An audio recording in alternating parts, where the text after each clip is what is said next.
네, 반갑습니다. 저는 오늘 여러분하고 함께 이 김정은 시대 북한 사회 변화, 특히 최근 이 북한 사회가 많은 변화가 있다고 하는데 변화의 중요한 지점들 주제로서 이 북한의 그 세대 간의 차이하고 그다음에 여성과 남성의 변화, 그래서 이 세대 차이와 젠더 변화를 중심으로 해서 김정은 시대 북한 사회의 변화에 대해서 여러분하고 함께 이제 강의를 하도록 하겠습니다. 그래서 오늘 강의를 하려고 하는 저는 통일연구원의 그 북한 연구를 좀 중심적으로 하고 있는 연구위원 박영자라고 합니다.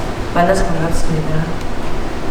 구체적으로 오늘 다룰 내용은 이 북한 사회 변화 속에서 이 세대 차이가 어떻게 나타나고 이 세대에 따른 연애의 모습의 변화, 이런 것들이 이제 인간이 태어나서 이 청년기에 들어서면서 연애하고 결혼하고 출산하고 또는 이제 이 가족을 구성한 다음에 이혼하고 하거나 또는 자녀를 양육하고 이런 과정들 속에서 어떠한 변화가 있나를 좀 구체적으로 살펴보도록 하는 게 오늘 강의의 주요한 내용입니다.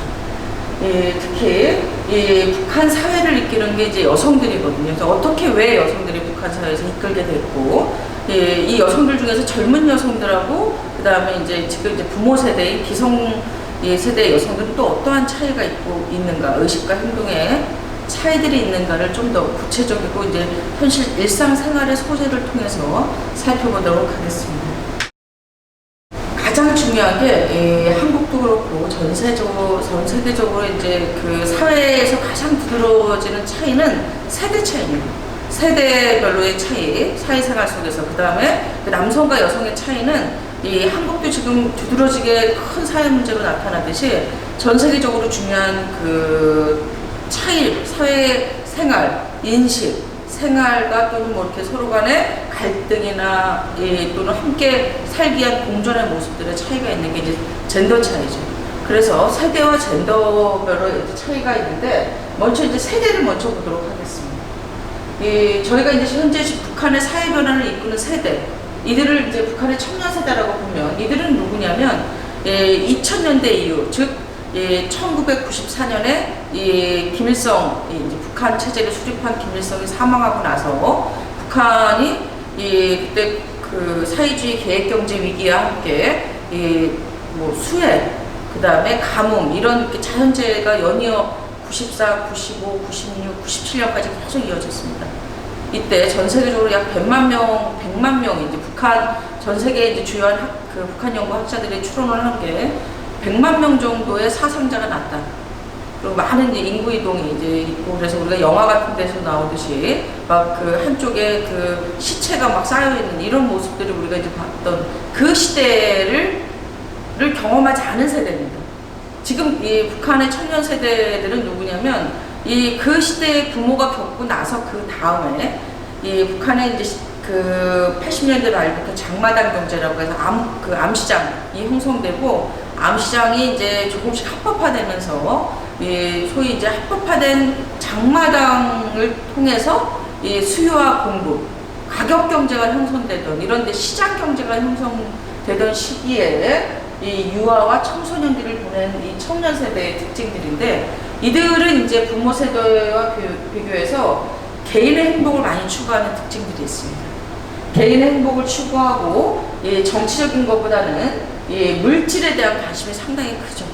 그래서 돈이 얼마나 이제 중요하고 자기 삶에서 미래에 얼마나 중요한가, 이런 걸 이제 중시하는 물질주의 성향이 강하고, 이들은 또 이제 그 90년대 그 말부터 2000년대 초반까지 북한의 김정일 시대에 북한이 개혁을 하고 내고 일부 개방을 하지 않았습니까? 국제사회의 원조를 받아들이면서 개방하고 개혁하는, 부분개혁과 부분개방을 할 때 유아기하고 청소년기를 보낸 세대이기 때문에 해외 정보에 상당히 민감합니다.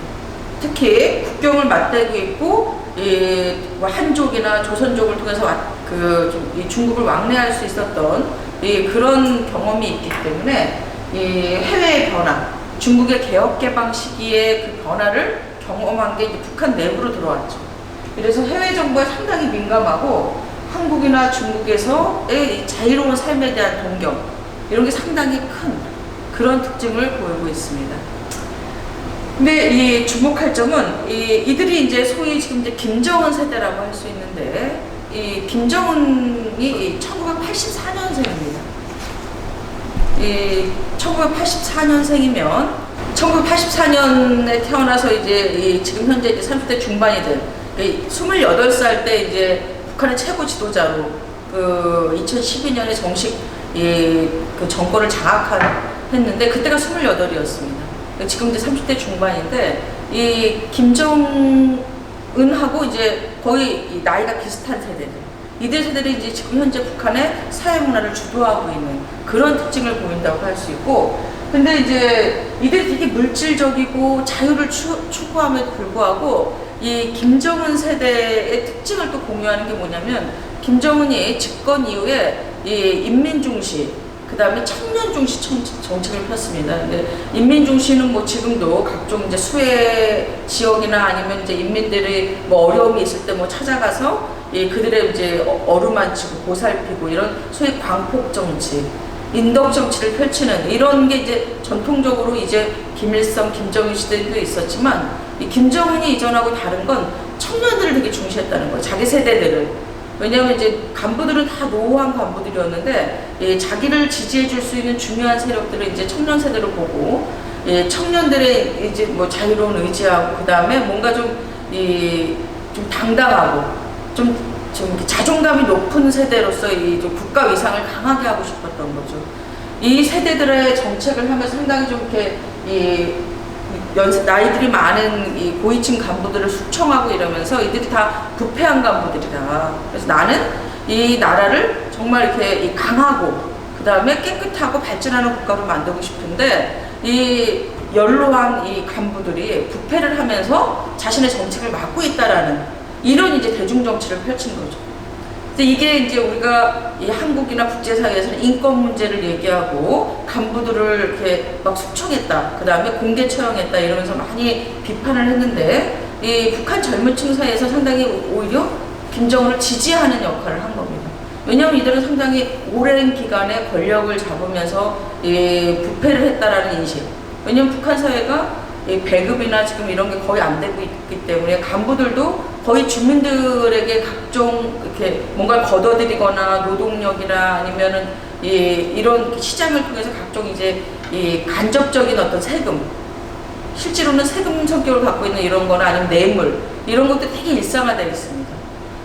그런 간부들을 경험했기 때문에 젊은 층들이 간부들에 대한 인식이 상당히 안 좋습니다.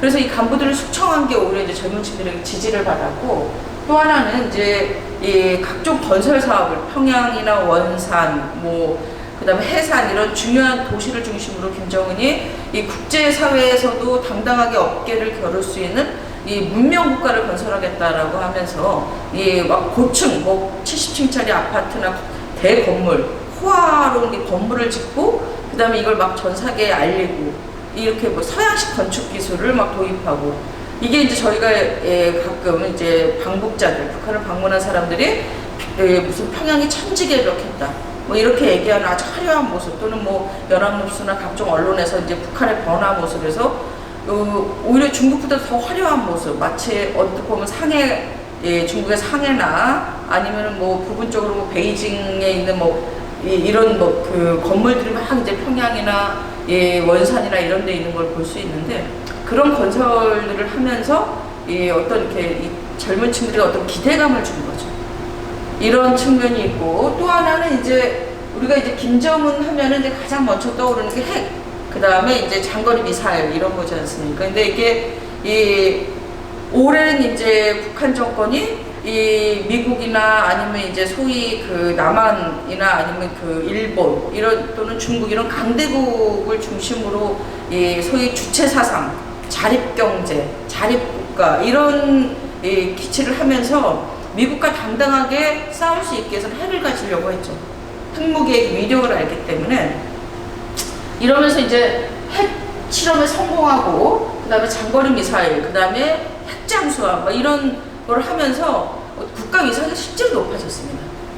이 국가 위상이 높아지면서 이 미국이 이제 직접 그 거래를 하겠다라고 나서고 전 세계가 이제 김정은을 주목하고 이런 과정에서 이 북한 젊은층도 어떤 이렇게 이 국가가 강해지면 자신도 이제 위상이 높아지는 자존감이 강해지는 이런 것 때문에 오히려 이 기성세대보다 이 젊은층이 오히려 되게 핵이나 미사일에 대한 지지도가 더 높은 이렇게 이제 각종 조사를 통해서 나타나고 있는 그런 특징을 알 수 있겠습니다. 근데 이에 반해서 이 아까 제가 얘기했던 90년대 그 고난의 행군 막 그 수많은 사람들이 뭐 기아로 허덕이던 그 시기에 청년기를 보냈던 이 중장년층 세대 즉 지금 청년 세대 부모 세대죠. 지금 뭐 40대 말에서 50대 40대에서 50대 이후 이 분들의 특징 이 사람들은 어떤 분이냐면 한국도 마찬가지듯이 이 책임감이 가장 높은 세대죠. 국가나 가정이나 사회의 책임감이 가장 높은 부모 세대고 이들의 특징은 이 배고픔을 직접 경험해 본 사람이라는 겁니다. 이 한국 같은 경우에도 지금 현재 뭐 60대 그 이후 60대, 70대, 80대 이런 어르신들은 배고픔을 좀 경험하셨죠. 근데 50대까지도 이렇게 그렇게 막 배고픔은 그렇게 많이 경험하지는 않았을 텐데 이 굶는다는 거 이렇게 내가 굶어서 죽을 수 있다라는 걸 경험한 사람들은 이 삶에서 이제 가장 중요한 게 생존입니다. 그래서 어떻게든 먹고 살아야 된다. 누구한테 기대면 안 된다. 이 내 삶은 내가 책임져야 된다라는 어떤 강한 생존력을 갖고 있죠.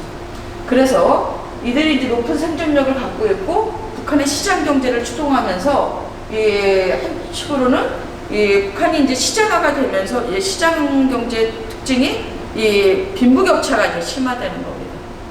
능력이나 아니면 이제 각종 그 인맥을 통해서 부를 축적하고 뭐 이런 과정에서 과거와 다르게 이제 배급을 갖고 먹고 사는 게 아니라 자신의 능력이나 아니면 고위층에 있는 가족이나 또는 뭐 어디 그 돈이 있는 사람들을 주변에 뒀을 때 그런 계층 간의 차이가 커지면서 오히려 이제 너무 옛날과 다르게 계층 간의 격차가 커졌다.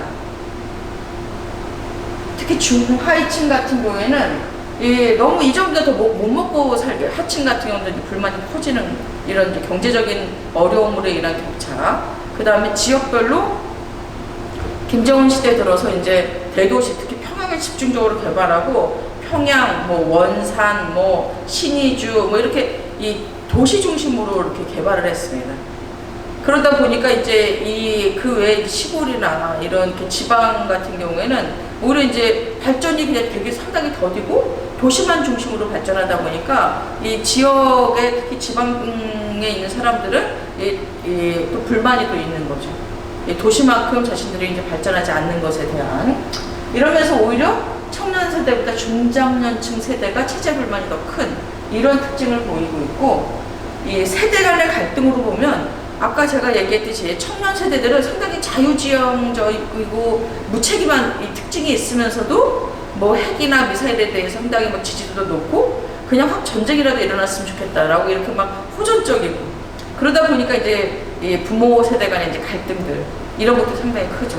그리고 이제 점점 북한도 이 자유 흐름이 커지면서 이 의사 표현이 아주 직설적이고 이 자식들도 한둘밖에 안 낳다 보니까 그 젊은 층들이 이 어떤 이렇게 책임감이나 뭐 이런 거보다는 자기가 원하는 욕구 이런 것들이 상당히 강해지다 보니까 이제 부모가 보기에는 걱정스럽고 이런 이제 이 갈등들이 나타나고 있는 그런 특징이 보여져요.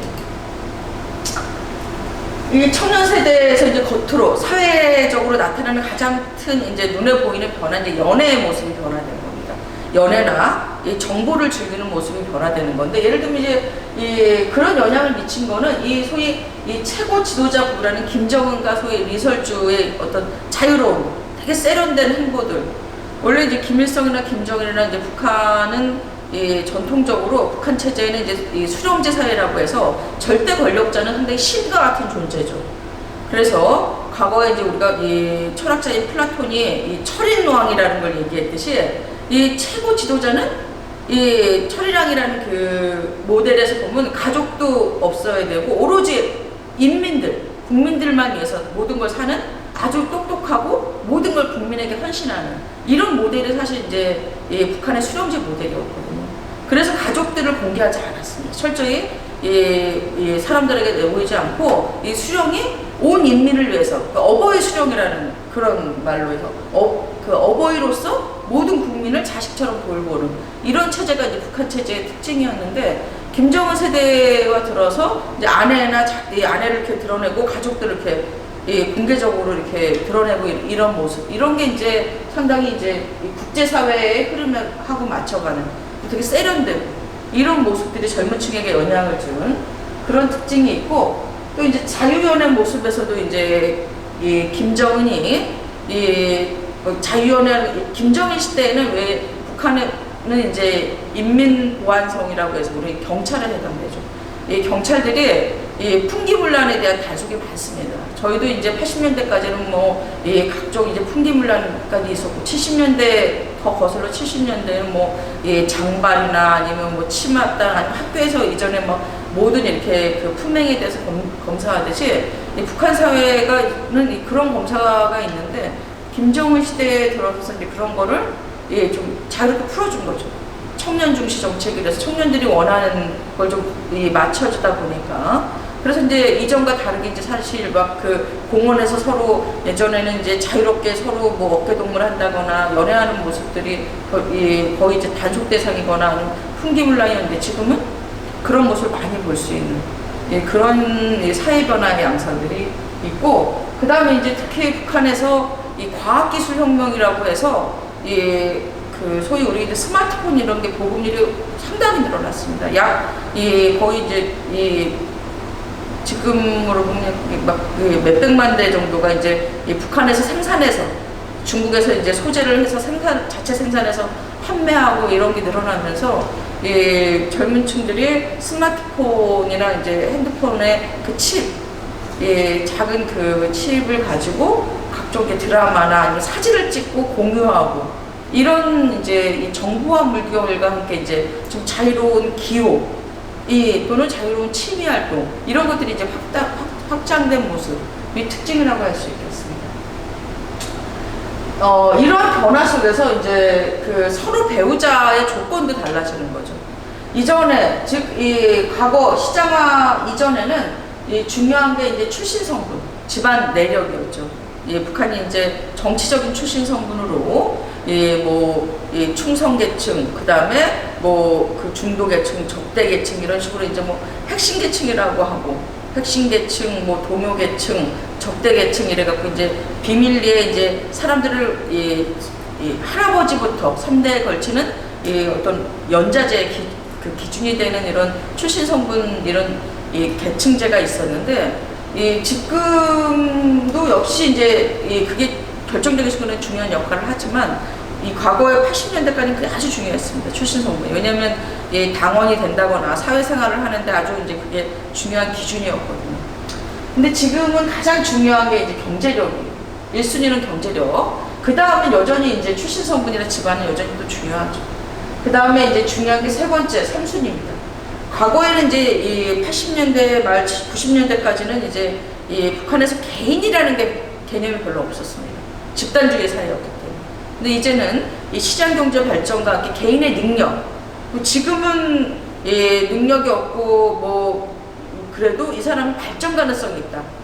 상당히 부지런하고 또는 머리 회전이 빠르고 영특하다. 이러면 이제 투자를 하는 거죠. 특히 여성들이 남성들에게 투자하는 모습이 있는데 그게 왜 그런가 다음에 보면서 살펴보도록 하겠습니다. 그래서 이제 좀 중시하는 게 경제력과 그 다음에 새롭게 개인의 발전 가능성을 중시하는 모습. 이게 특히 개인의 발전 가능성은 여성이 시장 경제를 주도하면서 이제 이루어진 겁니다. 그러면 이제 북한 사회에서 지금 이제 북한 사회를 이끄는 게 여성이다. 변화를 이끄는 게 여성이라고 하는데 왜 이러한 여성들이 이끌게 됐나를 좀 보면 일단 이 북한 사회에서 가장 중요한 건 아직까지 체제를 수호하는 겁니다. 이 체제를 수호하는 데 중요한 역할은 국방안보죠. 국방안보 역할을 이제 남성들이 하는 겁니다. 기본적으로 남성들은 소위 우리 중학교, 북한에서는 중학교고 우리는 고등학교라고 하죠. 고등학교를 졸업을 하면 기본적으로 군대를 갑니다. 거의 이제 이 남성은 기본 10년 이상이에요. 의무적으로 10년 거의 법적으로는 모병제인데 실제로는 거의 의무화되어 있는 10년 이상을 군대에 가 있고 여성들도 군대를 많이 가는 여성들은 5년 또는 뭐 6년, 7년 또는 사정이 있으면 안 가도 되는 이런 게 좀 자유롭죠.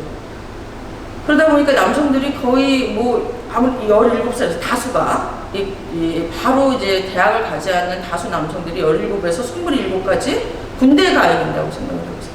그럼 사회생활은 누가 하냐면 되게 여성들이 하는 겁니다. 여성들이 사회생활을 하다 보니까 이 체제 특성상 여성들이 이 사회에서 뭐 생산을 한다거나 또는 경제활동을 하는 걸 여성들 중심으로 이끌어지는 거죠. 그러니까 남성에 비해서 그 일상의 경제생활과 생활을 이끄는 게 여성이다 보니까 이 사회 변화, 이렇게 원래 이제 군대나 안보는 잘 변하지 않죠.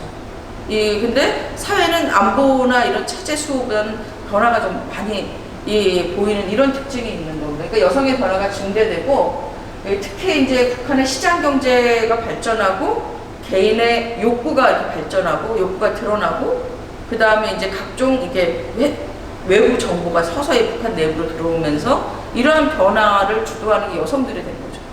시장 경제를 주도하는 것도 여성들이 되고 이런 과정에서 이 변화가 어떻게 추동이 되냐면 기본적으로 이제 이 북한 정권이 여성에게 요구한 게 있습니다. 국가 정책적으로 남성은 체제를 지키는 안보에 집중해야 되기 때문에 여성들이 이 가족을 중심으로 한 먹고 사는 문제를 책임질 것을 요구를 한 거죠. 이러면서 이제 이 국가 정책적으로 여성들, 특히 어머니들이 여러 경제 활동을 통해서 가족의 생존을 책임지고 그 다음에 이제 여성 조직들이 나서서 사회적으로 어려운 고아나 노인이나 또는 군대에서 다쳐서 온 그 영해군인이라고 하는 북한은 군대가 기본적으로 100만 명이 넘거든요. 그러니까 또 무기가 되게 노후화되다 보니까 사고가 많죠. 그래서 이제 다쳐갖고 오는 그런 사람들까지 또는 각 지역에 있는 군대를 각종 이렇게 원호한다고 하죠. 이들의 이제 뭐 돼지를 키워서 공급한다든지 이런 활동까지도 이 여성들이 이제 여성 조직이라고 하는 여맹에서 해야 되는 이런 이제 이 구조로 이제 정착이 된 게 북한 사회의 특징입니다. 이래서 여성들이 좀 주도 변화가 많이 먼저 일어났고 그 다음에 이 변화 양식은 하나에서 나타나는 게 아니라 아까 얘기했던 이제 데이트의 양상, 결혼, 그 다음에 출산이나 이혼 이런 전 이렇게 가족의 생애 과정에서 이제 드러나는 이런 특징을 보입니다. 왜 이렇게 됐냐면 아까 얘기했듯이 이 남성은 기본적으로 국가 안보를 책임지는 원래 그 전쟁을 준비하는 사회. 전쟁을 준비하는 사회의 특징은 사회가 두 개로 나눠집니다. 이 체제는 하나는 이제 전방이고 또 하나는 후방으로 나눠지는 거죠. 이 전방에서는 전쟁을 준비하는 거기 때문에 이건 주로 남성의 역할로 규정되고 이 전방을 엄호하고 지원하는 후방의 역할 이건 여성의 역할로 규정되는 거죠. 그래서 이 전방의 이 전쟁 준비를 계속 남성이 한다면 이 여성들은 이 후방의 어떤 전사로서 후방의 일상생활을 책임져야 되는. 우리가 이제 1차 세계대전, 2차 세계대전 때 이 여성들의 지위가 높아진 이유가 결정적으로는 남성들이 군대를 가면서 그 대신 여성들이 이 공장에 들어가고 사회활동을 하면서 여성들이 투표권이 생기고 여성들의 지위가 높아졌거든요. 그만큼 사회에 참여를 하면서 왜냐면 여성들의 의식이 변화하고 자신이 노동하는 만큼의 권리를 의식이 이제 생겼기 때문에 그렇습니다. 북한 같은 경우도 이 후방에서 이런 역할을 했는데 문제는 이제 약 30년이었죠. 90년대부터 지금 2010년까지 북한에서 계속 이제 거의 체제 보호, 체제 안보를 위해서 거의 이제 준전시 체제가 계속 지속이 됨에도 불구하고 이 전방에 전쟁이 벌어지진 않죠. 근데 전쟁 준비는 계속 하고 있는 겁니다. 근데 전쟁 준비를 하면서 전쟁이 벌어지지 않는 사회의 특징은 되게 비대화됩니다. 군대가 비대화되면서 그 다음에 관료화되고 그 내부에서 이제 부패 이런 것들이 막 이렇게 막 구조화되는 거죠. 이런 특징이 있다 보니까 이 남성들이 점점 일반 보통 남성들은 간부들은 이제 점점 자기가 먹고 사는 것들, 군 간부들이 정치가 되는 거예요. 이 어떤 현장의 어떤 야전 이 전문가나 군사 전문가라기보다는 정치를 하는 군인들 또는 경제 활동을 하는 군인들이 되게 힘을 갖고 커지고, 그다음 일반 남성들은 점점 무력화되는 겁니다. 전쟁 준비를 하는데 이 뭔가 전쟁이 벌어지진 않고 준비만 하다 보고, 그 다음에 각종 이제 경제적인 지원, 그러니까 이 임금을 받지 않는 노동력 역할을 하는 거죠. 그러니까 우리가 이제 한국도 부분적으로 그럴 때 있지만 북한 같은 경우에는 이 수해가 발생했다 또는 어떤 큰 지진이 발생했다 이러면 제일 먼저 달려가는 게 군인입니다. 군인들이 이제 항상 대기하고 있는 거죠. 거의 무노동 노동, 임금을 받지 않는 노동을 하다 보니까 어떤 이렇게 동력이 없는 겁니다. 남성들이. 그래서 이 전체적으로 보통 남성들이 좀 무력화되고, 좀 무력감이 이렇게 잦아있는 보통 남성들이 이 전선을 떠나서 이제 10년 이상, 10년 정도 근무하고 복귀를 했다, 사회로. 근데 왔는데 사회에서 간부가 될 수 있는 소수들은 간부로 들어가거나 아니면 이런 활동을 하겠죠. 보통 일반 다수의 보통 남성들은 보통 지방 기업이나 아니면 기업에 이제 배치가 되는데, 북한이 경제난이 지속되면서 가동률이 그렇게 높지가 않습니다. 공장이나 기업소가 제대로 가동되지 않다 보니까 여기서도 이제 점점 무력화되는 겁니다. 근데 가동되지는 않지만 북한이 소위 세대주 중심, 남성 중심 사회이기 때문에 남자들은 무조건 이 가정의 중심이다. 그래서 이 기업소에 일이 없어도 무조건 출근해서 도장을 찍어야 됩니다. 규칙적으로 가서 자기가 이제 이 기업소를 중심으로 해서 생활을 이끌어 나가는 체제이기 때문에, 그러니까 조금 가서 이제 출근하고 오전에 조금 일이 있으면 일을 하다가 점심에 국수라도 좀 먹고, 그 다음에 오후에는 할 일 없으면은 그냥 거기서 놀더라도 거기 좀 있다가, 아니면 이제 무슨 일이 있다고 나오거나, 그래도 다른 일을 하면 안 되는 겁니다. 다른 일을 하려면은 뇌물을 줘야 되거나, 아니면 이렇게 남성들은 이 여성보다 더 통제하에 있는 거죠. 이러다 보니까 이제 이 여성들은 장마당에 가서 시장 경제 활동을 하고, 그 다음에 각종 이제 먹고 사는 문제, 가족들을 책임져야 되기 때문에 더 왕성하게 나가서 시장 경제 활동을 하고, 이러다 보니까 여성들이 사회 변화를 주도하게 되는 이런 특징을 보여요. 그래서 이제 여성들이 이 시장화를 주도하면서 여성들이 이렇게 생존하고 생계 해결을 하는 과정에서 생존 기술이 발전하게 되는 거죠. 어떻게 하면 좀 먹고 살 수 있는 건가? 이 인간관계는 어떻게 터득하고, 장사는 어떻게 하고, 그 다음에 간부들하고는 어떻게 관계를 맺고, 이런 각종 소위 중국의 비즈니스를 이해하는 데 가장 중요한 게 관시라고 합니다. 이 관시가 이제 소위 커넥션, 관계죠. 인간관계를 맺고 그 속을 통해서, 그 네트워크를 통해서 생존하고 발전할 수 있는 기회를 획득하고 자기 보호막을 만드는 이 관시라고 하는 이 정책이 북한에서는 알쌈이라는 용어가 있습니다. 즉 후견 피후견 관계가 형성을 돼요. 이게 거대한 중요한 생존의 기술이고 발전의 기술이거든요. 이런 기술을 익히면서 자기의 삶뿐만 아니라 가족과 그 다음에 그 이후에 이제 자기 자식들의 미래에 대해서 좀 더 발전하기 위한 전략들을 만들어내고 시도하고 이런 겁니다. 그래서 이 주민들, 특히 여성들이 남성보다 빠르게 이런 걸 의식의 변화, 행동의 변화가 있었던 건 소위 돈의 맛을 알았기 때문입니다. 그러니까 즉, 이 돈이라는 게 과거에는 배급을 받으면서 살았기 때문에 이 현금의 돈의 가치를 별로 몰랐거든요. 근데 이 돈을 갖고 있으니까 내가 원래 소비라는 게 되게 중요한 게, 생산뿐만 아니라 소비가 되게 중요한 게, 내가 무언가를 선택할 수 있는, 그러니까 우리가 이제 홈쇼핑이나 이런 게 중독이라고 하잖아요. 이 중독의 원인을 잘 보면 뭐냐면, 내 가치가 소비를 통해서 실현된다는 느낌입니다. 내가 이제 여러 물건이 있는데 내가 이걸 선택을 하는 거죠. 나에게 잘 보이기 위해서, 선택받기 위해서 상품이 이렇게 딱 진열이 되는 거지 않습니까? 그걸 내가 선택을 하고 나서 내가 만족하는 거죠. 이래서 소비가 중요한 역할을 하는 거죠.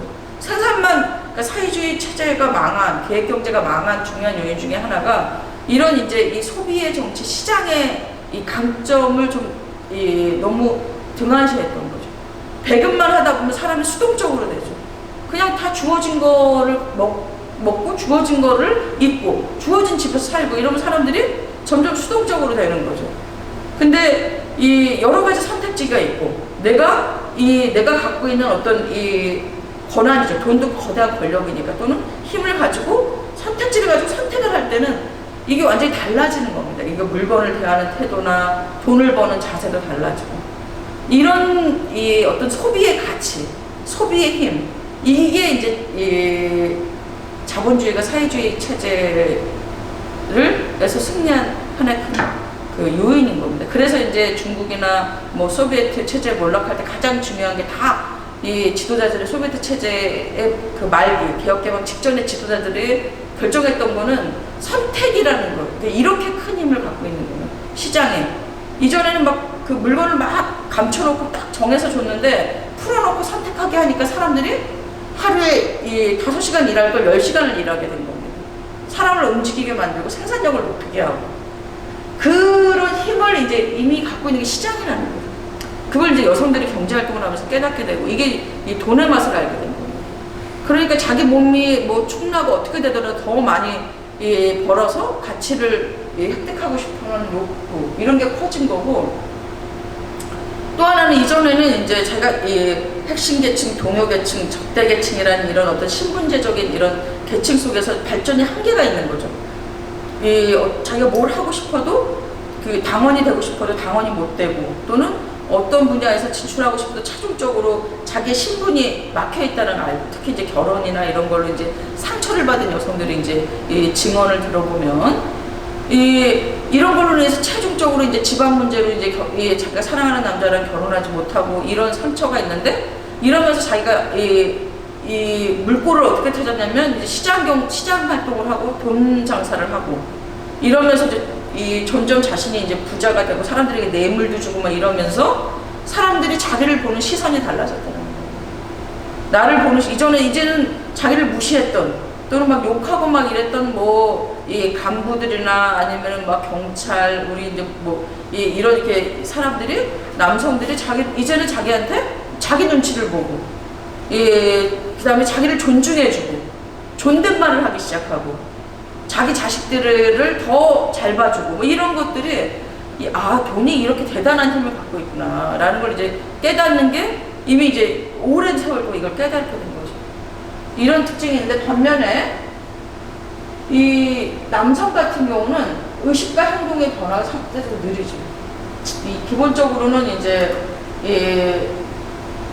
어느 사회나 그렇지만 원래 이 남성 중심의 사회가 아직까지도 전 세계적으로 있기 때문에 상대적으로 남성과 여성으로 보면 이 기득권 세력이 남성인 거죠. 그건 뭐 기본적인 사회 구조인데 이 기득권을 갖고 있는 사람이 자기의 어떤 권리나 이걸 쉽게 놓지 않습니다.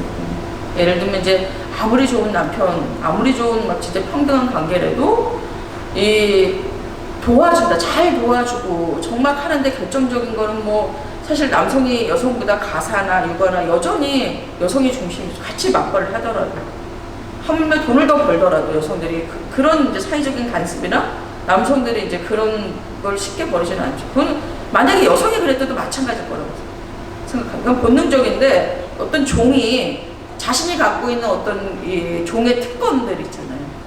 여성이 많이 가졌었다면 여성들도 마찬가지였을 거예요. 여성들이 당연히 그런 어떤 가사를 한다. 이거 남성들이 하는 거. 예를 들면 이제 좀 구체적으로 얘기를 들으면 이제 베이징이 이제 특히 이제 베이징이나 상해 이런 데서 이제 문화대혁명의 영향이 아직도 크게 많이 남아있죠. 그게 뭐냐면 이제 남성들이 가사와 육아를 하는 겁니다. 지금 중국도 시골은 안 그래요. 지역은 안 그런데 특히 이제 대도시는 문화대혁명의 영향이 엄청 커서 문화대혁명 때 완전히 그 문화 자체를 바꾸자 그래서 이제 도시 중심으로 이제 그 소위 홍위병 여성 중학생 애들이 막 그 어른 남성들을 막 무릎 꿇게 하고 막 반성하게 하고 막 이런 다큐멘터리 있지 않습니까? 이때 그 문화를 완전히 바꿔야 된다고 그래서 그때 모 대통령이 그 홍위병들에게 주로 했던 게 이 가부장제도 철폐해야 된다 이러면서 이제 여성들이 가사부터 해방돼야 된다 이런 걸 아주 대대적으로 했죠. 그래서 가사하고 육아 이런 거를 남성들에게 하게 할 것을 요구하는 그 영향이 있어서 요즘은 조금 많이 변화되긴 했는데 이전에 이제 중국에 제가 90년대 2000년대까지도 중국 남성들, 그 도시 남성들은 대학원에 박사과정에 있어도 그 같이 공부해도 여성들은 집에 가서 담배 피고 놀고 있고 남자들이 다 그 음식하고 그다음 남자들이 애 얻고 음식하고 있더라고요. 그래서 어쩔 때 보면은 남자들이 너무 불쌍한 거예요. 근데 그게 이제 그 문화대혁명의 영향이 남아있는, 요즘은 좀 이런 거 같지는 않다고 그러는데 그래도 아직까지 중국 대도시는 그 영향이 있어요. 근데 그 문화대혁명의 영향으로 그게 장단점이 있죠. 여러 측면에서. 근데 이제 그래서 이제 상대적으로 여성들이 이제 더 주체성이 높죠. 중국의 여성들이. 특히 가사나 육아에 대해서 그 남성과의 관계에서 그거는 상당히 당연히 남성이 특히 인텔리들에게는 상당히 커요. 근데 이제 중국과 달리 이제 북한은 정신혁명을 했는데 이런 가족에 대한 거를 전혀 건드리지 않았죠. 여전히 어머니가 가사와 육아를 하는 이런 체제에 있었기 때다 보니까 남성들이 그걸 이제 쉽게 포기하지 않는 겁니다. 그리고 이제 여전히 체제도 당이나 군대를 중심으로 한 이 가부장성이 있는 그런 체제다 보니까 쉽게 바뀌지 않는 이런 특징이 있습니다. 이게 이제 시장화 과정에서 여성들이 좀 변화된 건데 여전히 북한의 여성 정책의 기조는 뭐 진짜 45년부터 지금까지 여성은 이 가정을 혁명화하면서도 노동자로서 사회 경제 활동을 같이 해야 되는, 즉 슈퍼우먼으로서 여성상이 여전히 지속되는 거죠. 북한에서 여성들이 결혼을 하면 이 가정과 사회생활을 경제생활을 다 해야 되는 이런 이제 소위 이제 슈퍼우먼으로서의 여성들의 역할이 북한 정책적으로 있는 거죠. 그리고 국가는 이제 중심적으로 안보나 체제 수호에 집중하기 때문에 여성들에게 그런 사회적인 생존이나 사회 발전의 책임을 전가하면서 이런 이제 역할들이 여전히 정책적으로, 특히 양육은 여전하고 가사는 조금 그래도 지금 최근에 변화들이 있습니다. 그러다 보니까 남성들은 이 집 지키는 멍멍이에요. 할 일이 없어요. 그리고 이제 시장법도 젊은 남성들이 가서 경제활동을 하는 거에 대해서는 주기적으로 통제를 해요. 못하게 해요. 몰래 해야 되고. 근데 여성들은 할 수가 있고, 상대적으로. 이러다 보니까 이제 병풍. 뭐 이런 보통 남성들은 이제 집에서 병풍이 되거나 집 지키는 멍멍이가 되거나 이렇게 특별한 역할이 없어지는 이런 특징이 있고, 이에 반해 여성들은 이 경제권이 강화되면서 사회나 가정에서 발언권도 상당히 높아지죠. 발언권도 높아지면서 이제 가족 내 주도권, 이 목소리가 커지면서 주도권도 커지고, 특히 경제적인 결정, 집을 산다거나 자식들을 결혼시키는데 돈을 마련한다, 이건 다 여성들이 해야 되는 이런 이제 상황이 되는 거고, 이러면서 젊은 사람일수록 북한도 점점 부부관계가 좀 이전보다 평등해지는 흐름들이 보입니다. 예를 들면 이제 가사 같은 경우는 남성들도 가사는 북한 남성들도 이제 같이 해야 된다고, 특히 젊은 층들이 이런 게 좀 크고, 그 이유가 뭐냐고 하면 쌀독을 쳐가지고 있기 때문에 그렇다. 경제권을 쳐가지고 있기 때문에 그렇다는 거고, 그 다음에 집안일도 좀 여전히 도와야 된다라는 개념, 이런 것들이 있고, 이에 반해서 육아는 여전히 어머니의 이제 그런 특징들이 있습니다. 그래서 북한 사회 변화를 나타내는 이제 가장 중요한 지표를 이제 출산율을 얘기합니다. 가장 객관적인 지표죠. 국제사회가 이제 직접 조사를 하는 그 유엔 인구기금과 북한 통계청이 조사한 결과로 보면, 원래 이 1993년 최초의 북한 인구 센서스 결과는 이 가임 기혼 여성 15세에서 49세 합계 출산율이 원래 2.13명이었어요. 그래서 한 명당 출산 가능한 15에서 49세가 2.13명이었는데 2008년의 결과는 2.1명. 근데 2014년은 1인당 1.89명. 지금 더 낮아졌어요. 그래서 출산율이 북한도 계속 낮아져서 한국보다는 덜한데, 한국은 한 명이 안 되죠. 근데 북한은 여전히 아직까지는 1.몇 퍼센트가 되는데, 젊은 층은 그러니까 한 명이 안 될 수도 있는 거죠. 젊은 층 같은 경우. 왜냐면 이 30년간 계속 이렇게 출산 의지가 낮아지는 이런 거의 주 요인은 이전하고 좀 달라요. 2000년대까지, 2000년대 뭐 중반 정도까지는 중요한 게 경제난이 문제, 먹고 사는 문제가 출산 억제의 중요한 또 요인이었어요. 근데 2010년에 확연히 다른 건 이 먹고 사는 문제가 아니라 먹고 사는 문제는 뭐 이 밥 대신 뭘 먹더라도 먹긴 먹는다. 고기를 못 먹어도 밥은 먹는다. 이렇게 이제 먹고 사는 기초적인 거는 해결이 다수가 됐는데 문제는 이제 삶의 질을 높이고 싶은 욕구가 커진 거죠. 더 나은 삶을 살려면 자식들을 기본적으로 가외도 시켜야 되고 기본적으로 왜 북한에서 이제 중간층만 살아도 가외 한두 개씩 다 시키거든요.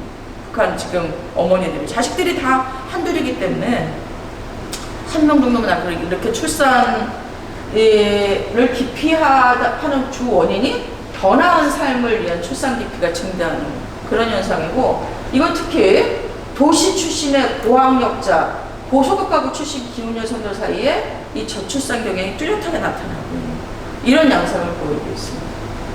그 다음에 또 다른 특징은 이제 재미있는 게 남성들보다 또 젊은 남성들 이렇게 조사를 제가 통일연구를 했다 보니까 매년 이렇게 주기적으로 탈북민들을 매년 이렇게 서베이 조사 이런 걸 해보면 이 여성들 사이에서 오히려 아들보다 딸을 선호하는 의식이 증대하는 양상을 보여요. 그래서 북한 사회에서 북한 사람들이 다 얘기하는 게 이제 이겁니다. 남편은 불편, 아들은 맹장, 딸은 심장이라는 거.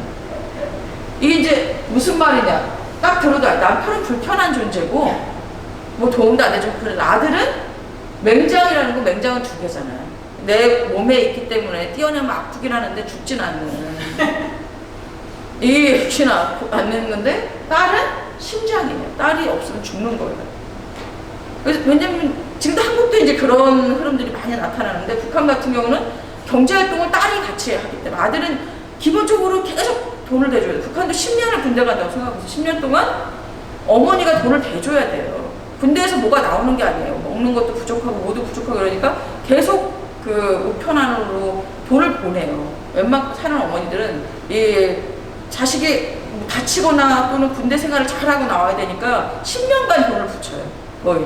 조금이라도 계속 붙여서 거기서 이제 잘 살고 다치지 않고 나오길 바라기 때문에. 근데 그 시간에 이 여성들은 상당히 독립적으로 경제활동을 한다거나 이런 여성들이 딸들이 많죠. 어머니를 도와서 일을 하고 생활에 보탬이 되고.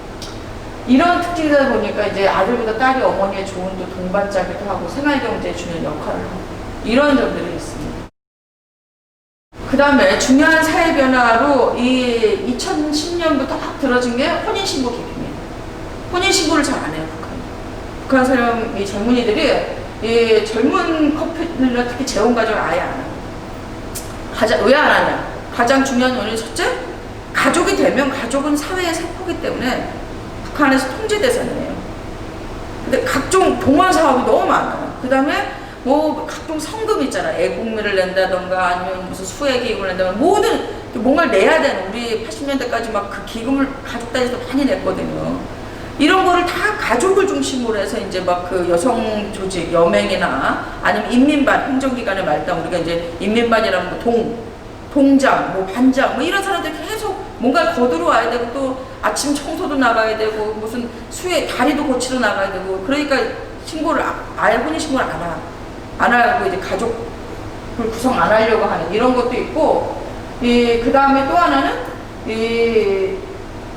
가족이 되면은 또 이제 정부 입장에서도 기본적으로 이제 그게 관리 대상이기 때문에 그렇게 지역은 이렇게 반드시 신고하라고 그러지도 않는다고 합니다.